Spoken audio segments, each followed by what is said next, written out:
nous étudions le mouvement de chute libre verticale. Alors pour avoir une chute libre c'est un objet c'est le mouvement d'un objet qui n'est soumis qu'au poids. On néglige tous les autres effets comme l'effet de l'air, poussée d'Archimède, frottement.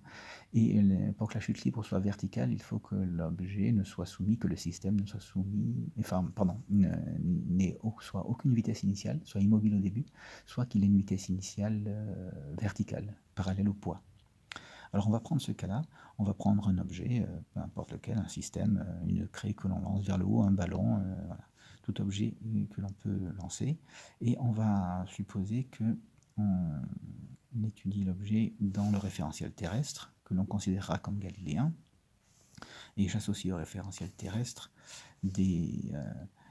un repère ici, je prends le niveau du sol ici, on va supposer qu'on lance l'objet, et qu'on le lance on le lâche à partir d'une certaine hauteur, h. On va dire que c'est par exemple 1,50 m. Et qu'on le lance en fait, on va le lancer à partir de cette hauteur avec une vitesse initiale v0 dont on peut donner les composantes. Alors suivant x, la vitesse initiale est nulle, ce sera 0 suivant x. Et suivant y, on aura une vitesse initiale verticale qui vaudra v0, par exemple 5 mètres par seconde. 5,0 mètres par seconde. Voilà un exemple typique. Alors, ce système, il est dans un champ de pesanteur uniforme, c'est-à-dire qu'il est soumis au poids par l'intermédiaire de l'intensité de la pesanteur représentée par le vecteur G. Alors le vecteur G, si on le prend, on le met à l'origine ici, on constate, comme pour la vitesse, qu'elle n'a aucune composante horizontale et qu'elle n'a qu'une composante verticale et qu'elle est dirigée vers le bas. Donc, le vecteur G, aucune composante horizontale, rien suivant x, et le vecteur G serait ici, il aurait une composante verticale égale à moins G, c'est-à-dire moins 9,8. Okay. Moins 9,8. Et donc le poids auquel est soumis l'objet se trouve être vertical vers le bas, la force unique à laquelle non négligeable ici, à laquelle l'objet est soumis, et c'est le poids, qui est mg. Voilà, à partir de ça, on peut trouver l'accélération, on va pouvoir trouver l'accélération, puis la vitesse, puis la position. Alors on remarque tout de suite que l'accélération étant verticale, puisqu'il n'y a qu'une seule force ici, et même s'il y avait des frottements et puis la poussée d'Archimède, tout aurait été vertical. Donc là on a vraiment un poids et des forces, et donc une accélération qui vont être collinaires à la vitesse de départ. Et donc tout se passera verticalement. Donc on pourra faire une analyse uniquement suivant y et oublier tout ce qui se passe suivant x. Alors on va commencer en appliquant la deuxième loi de Newton. Donc d'abord on définit le système. Le système, c'est donc notre objet de masse m qui est constante. Ensuite le référentiel, qu'est-ce qu'on choisit comme référentiel? Eh bien on a dit terrestre considéré comme galiléen.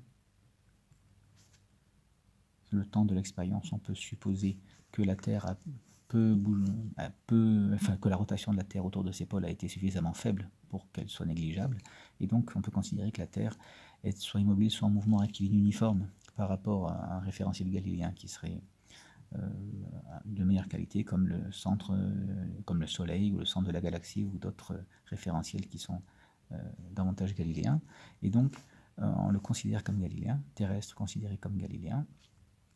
Ceci nous permettra d'écrire la deuxième loi de Newton comme nous l'avons apprise. Alors il nous faut également l'inventaire des forces. Force, le poids. Alors on peut écrire les frottements et la poussée d'Archimède, sachant que ces deux forces seront bien inférieures au poids, seront négligeables devant le poids. Donc appliquons maintenant la deuxième loi de Newton à notre système. Qu'est-ce que ça nous donne? Eh bien ça nous donne que la somme des forces extérieures est égale à la masse du système multipliée par l'accélération de son centre de gravité, de son centre de masse. Et ici, si on cherche l'accélération, AG, ce sera donc 1 sur m multiplié par la somme des forces extérieures. Donc ici, 1 sur m multiplié par le poids, plus les frottements, plus la poussée d'Archimède. Et les deux forces ici étant bien inférieures au poids, on peut les négliger, il ne reste que l'accélération du centre, un peu négliger devant le poids naturellement, que l'accélération du centre masse est égal à 1 sur m multiplié par le poids. Or, le poids, on sait que c'est m fois g. Donc on a 1 sur m fois g, les masses se simplifient, et on obtient un premier résultat important qui est que l'accélération d'un corps qui est en chute libre est égale à l'intensité de la pesanteur. Donc on a les deux composantes de AG, AGX, AGY, qui sont égales à 0 et à moins G, à moins 9,8 mètres secondes moins 2, suivant la composante verticale. Donc là on voit que tout se passe verticalement, on n'a aucune vitesse initiale, on n'a rien horizontalement, donc on va pouvoir se concentrer sur ce qui se passe au niveau vertical. D'ailleurs, je vais insister encore sur un point, c'est que ici, par rapport aux conditions initiales, à la date initiale, on avait h comme altitude initiale, et la vitesse initiale était de 0 et v0. Ça nous servira juste dans la suite. Donc nous venons d'établir les composantes de l'accélération, et notamment on va se focaliser sur AGY est égal à moins g. C'est AGY de t au cours du temps, on a une constante. Si on trace AGY en fonction du temps, on va avoir une constante égale presque à moins 10. On est à moins 9,8 mètres secondes moins 2 ici. On a une fonction constante. Maintenant, passons à la vitesse. À partir de AG, Y, comment remonter à la vitesse? V, il y a la composante, à l'équation horaire de la vitesse Vy de t. Alors on cherche ceci. Eh bien, on part de la remarque que AGY, la dérivée, l'accélération étant la dérivée de la vitesse, AGY, ce sera dVy sur dt. Chaque composante est égale à la dérivée de la composante, chaque composante de l'accélération est égale à la dérivée de la composante de la vitesse. Donc ici, la AGY, on a dit que c'était égal à moins g, donc la dérivée de Vy par rapport à t, ce sera moins g. Et donc il nous faut trouver la fonction dont la dérivée est égale à moins g, une constante. Quelle est la fonction dont la dérivée est une constante? Il n'y a pas le choix, c'est la fonction affine, Vy de t égale moins gt, et plus une constante, k1, qui est forcément présente, puisque si on dérive ceci, on a k1 qui fait 0, le t qui vaut 1, et on trouve bien moins g. Vous voyez que si on ne tient pas compte de k1, il nous manque peut-être une information. Alors ici, on va voir que ce sera très intéressant, parce que pour trouver k1, qu'est-ce qu'on fait? On va regarder ce qui se passe, on regardera ce qui se passe à t égale 0. Si on fait t égale 0, ça s'en va, et Vy de 0, qui est k1, on pourra l'identifier avec la vitesse de départ, la composante verticale de la vitesse de départ. Donc ici, pour trouver k1, utilisons la condition initiale sur Vy. Deux points. Donc nous avons Vy de 0, la composante initiale donc de la vitesse, la composante à t égale 0 de la vitesse verticale. Je remplace t par 0 ici, ça fait k1, 0 plus k1, ça fait k1, égale, et ça va être la composante verticale de la vitesse initiale, V0y. V0y, on le regarde, on le lit ici, ça vaut V0. Donc dans cette situation, k1 égale V0. Et on peut remplacer donc k1 dans l'expression de Vy de t égale moins gt plus V0. Voici l'équation horaire de la composante verticale de la vitesse. Si on trace Vy en fonction du temps, qu'est-ce qu'on a? Eh bien, ça part, la vitesse à t égale 0, Vy égale V0, donc on part de V0 ici. Et on a une décroissance. Si on trace en fonction du temps, on a donc une droite affine, décroissante, et je fais une remarque sur ce point particulier. En ce point particulier, on peut montrer que c'est le sommet de la trajectoire. Pourquoi? On a lancé la balle ou l'objet avec une vitesse verticale vers le haut. Au fur et à mesure que l'objet monte, comme l'accélération est vers le bas, elle est suivant g, l'accélération, la vitesse initiale diminue. La vitesse diminue. On part avec une vitesse initiale et au fur et à mesure que l'objet monte, sa vitesse diminue puisqu'il y a une accélération vers le bas. Et c'est ce qu'on a ici. On a bien une valeur initiale et puis on diminue petit à petit. Et donc la vitesse diminue, et puis au bout d'un moment, elle va devenir nulle et l'objet repartira ensuite vers le bas instantanément. C'est exactement ce qui se passe ici. On a une composante qui est vers le haut, puis qui passe à une composante vers le bas, quand elle est négative. Et à cette date-là, on est au sommet, Ça, ce sera la date du sommet. La date à laquelle on passe d'une composante verticale positive à une composante verticale négative. On passe d'une vitesse qui est vers le haut à une vitesse vers le bas. C'est bien la définition du sommet. Et à cette date-là, donc à T sommet, on a une composante verticale qui s'annule. Composante verticale de la vitesse qui s'annule. Donc voilà pour la composante verticale de la vitesse, pour l'équation horaire de la composante verticale de la vitesse. Nous allons passer maintenant, à partir de ceci, à y de t. On va chercher maintenant la composante verticale de la position, c'est-à-dire OGY en fonction du temps. Si on note, quand on fait parfois G, le centre de masse du système ici, ce serait OGY. On veut trouver la OGY de t, ou en abrégé Y de t. L'évolution, l'équation horaire de la composante verticale de la position. Alors pour ça, on va faire exactement comme on a fait précédemment pour trouver la vitesse. C'est-à-dire qu'on sait que Vy de t, la vitesse étant la dérivée de la position, Vy de t, ce sera la dérivée de y par rapport au temps. C'est la dérivée de la composante verticale de la position par rapport au temps. C'est-à-dire dOGY sur dt et en abrégé dy sur dt. Eh bien, Vy, on a son expression ici. Donc, moins gt plus v0, c'est dy sur dt. Donc, quelle est la fonction qui, quand on la dérive, donne une fonction affine? Alors, là, c'est un polynôme de degré 1. Eh bien, pour obtenir un polynôme de degré 1, il faut dériver un polynôme de degré 2. À chaque fois qu'on dérive un polynôme, le degré diminue. Alors, si on prend un polynôme t carré, si on le dérive, ça va nous faire 2t. Et donc là, on a t et pas 2t. Donc il faudra prendre comme fonction 1 demi de t carré et prendre la dérivée de ceci. Ça va nous donner 1 demi de 2 fois t. Et donc ici, on a bien les deux qui se simplifient, ça nous fera bien t. Donc là, il y a une précaution à prendre, c'est que pour qu'on puisse avoir une dérivée qui est égale à ceci, il faut que y de t soit égal à moins 1 demi de gt carré plus v0t plus k2. Alors, si on dérive ceci, on peut le vérifier. K2, ça fait 0. V0t, le t, ça fait 1, il reste V0. Et ici, le moins 1,5 de GT2, le 2 descend, il se simplifie avec ce 2-là, et il reste moins GT. Donc on a bien, il nous reste bien ceci. Maintenant, il faut trouver K2. Pour trouver K2, qu'est-ce qu'on fait? On utilise la condition initiale en abrégé CI sur Y. Donc qu'est-ce qu'on sait de Y de 0? Eh bien, Y de 0, si on remplace ici t par 0, ça fait 0, ça fait 0, il reste K2.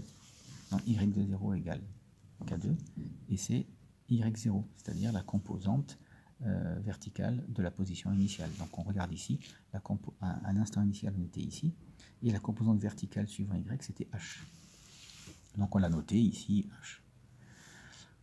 Autrement dit, K2 est égal à H. Donc en remplaçant ici K2, on obtient l'expression de l'équation horaire pour Y, pour la composante verticale de la position, qui sera moins 1,5 de gt carré, moins 1,5 de gt2, plus v0t, plus h. Voilà la composante verticale de la position. Si on trace ceci, si on trace y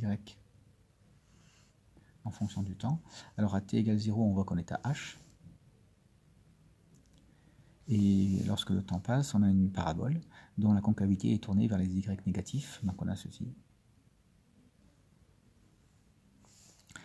Là, on peut faire plusieurs remarques. On peut voir que là, le sommet, pour trouver le sommet d'une courbe comme ça, il faut dériver la courbe et prendre le 0.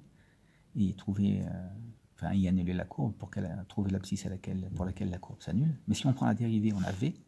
Et donc c'est bien, ce qu'on a fait tout à l'heure, c'est bien la date à laquelle on passe par le sommet, c'est bien ce qui annule la vitesse pour avoir le sommet ici de la parabole. On peut, par exemple, trouver ceci. Date du passage par le sommet. Qu'est-ce que ça nous donne? Par le sommet. Donc ça nous donne, on applique un Vy de t sommet égale 0. On sait qu'au sommet, la composante verticale de la vitesse sera nulle. Donc on aura égal moins gt sommet plus v0. Et donc on a t sommet égale, on fait passer le v0, ça nous fait v0 sur g. Donc on peut remplacer, ça nous fait environ, si on remplace par les applications numériques, avec les valeurs qu'on a prises, v0 environ, pardon, t sommet environ, alors v0 on avait pris 5 mètres secondes par seconde, et g c'est environ 10, 9,8, on peut arrondir pour faire un calcul en ordre de grandeur, on peut arrondir le 9,8 à 10, ce qui nous fait environ 0,50 secondes. En une demi-seconde, l'objet se trouve au sommet. Et on peut trouver à quelle hauteur il est monté, altitude maximale. Comment fait-on pour trouver l'altitude atteinte? Eh bien, maintenant qu'on connaît la date t sommet, on va pouvoir trouver la hauteur atteinte, puisqu'on connaît y quel que soit t.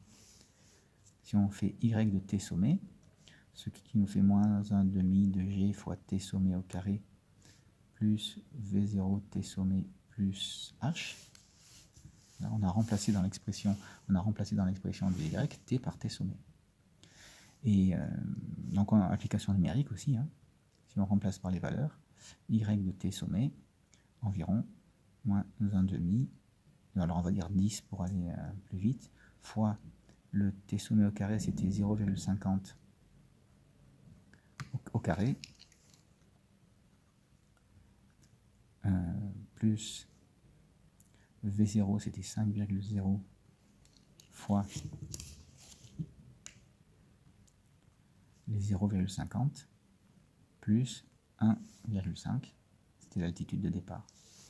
Donc l'application numérique, y de t1, on trouve une altitude d'environ 2,80 m, 2,8 mètres. Donc on peut ensuite aller un cran encore plus loin. Et alors ici on a y en fonction du temps, c'est l'évolution au cours du temps de y. Et on peut donc trouver par exemple la date à laquelle l'objet va arriver au sol. Si on prolonge ici la courbe, on voit que,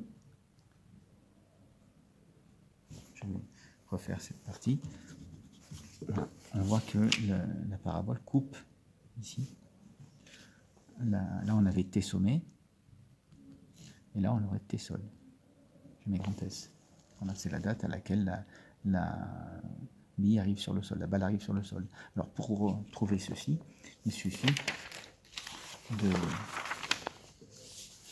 poser date d'arrivée au sol, y de t sol égale 0. C'est la date à laquelle on va avoir 0. C'est-à-dire ici, moins 1,5 de g t sol carré plus v0 t sol plus h égale 0.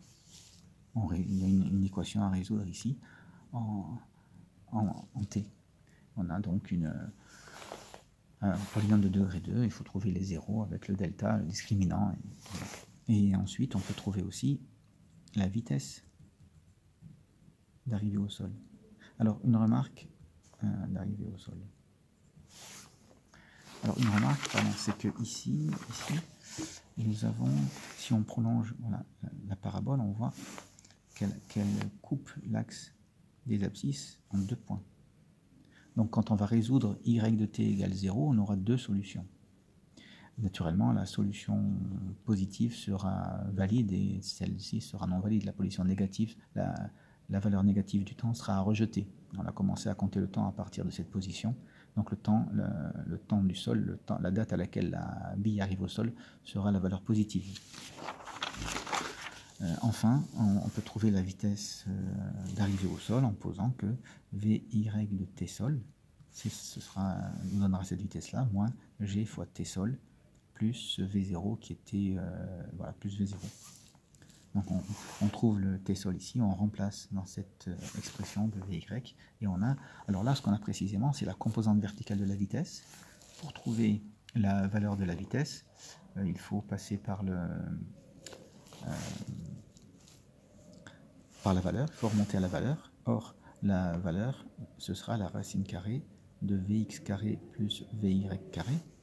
Et donc, V au t sol, ce sera racine de Vx de t sol carré plus Vy de t sol carré. La composante verticale est nulle, pardon, la composante horizontale est nulle, et il ne restera que la composante verticale dont on a trouvé la valeur ici. Donc V de t sol sera la racine carrée de Vy de t sol au carré.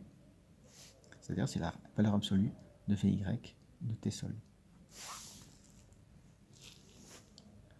Et donc voilà, on peut trouver donc la valeur à laquelle l'objet touche le sol, la vitesse qu'il a, etc. Tout est absolument maîtrisé. Une fois qu'on a trouvé les équations horaires, on peut trouver tout ce que l'on veut. Alors, dernière remarque, au niveau de la trajectoire, ici, la trajectoire, c'est une droite, elle est verticale. D'accord, l'objet monte puis descend. Ceci, ce n'est pas la trajectoire, c'est l'évolution au cours du temps de l'ordonnée. C'est-à-dire que l'ordonnée au début, à t égale 0, elle est en h, puis elle augmente et puis elle diminue. Et cette évolution là au cours du temps, c'est elle que l'on a déployée ici sur cette courbe. Donc ça, c'est pas la trajectoire. La trajectoire, ce serait une droite verticale.